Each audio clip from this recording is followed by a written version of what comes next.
Bonjour à tous, c'est Oli. Aujourd'hui, nous allons aborder la question du TMS. Qu'est-ce que le TMS? Le TMS est le Transfer Matching System. C'est une plateforme créée par la FIFA dans les années 2010 qui permet d'enregistrer les transferts internationaux. En gros, lorsqu'il y a un transfert entre un club A d'un joueur vers un club B et que ce transfert a lieu entre un pays vers un autre pays, par exemple un joueur qui va quitter l'Olympique Lyonnais et qui va partir à Manchester United, donc il quitte la Fédération française de football pour la Fédération anglaise de football, eh bien, les informations du transfert vont être enregistrées dans le Transfer Matching System, le TMS.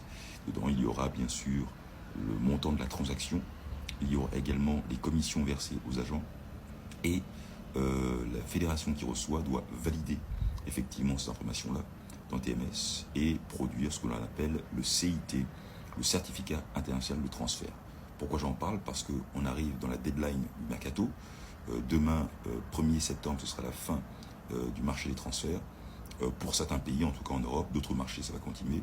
Eh bien, il arrive parfois que des joueurs ne soient pas enregistrés à temps dans TMS, notamment dans les transferts internationaux.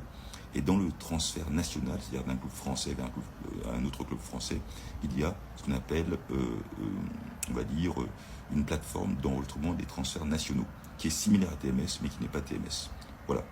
À très bientôt pour d'autres informations. Et si vous souhaitez devenir joueur de football, eh bien, ça fait partie des choses que vous allez apprendre durant la préparation 2025-2026 pour l'examen FIFA. À bientôt.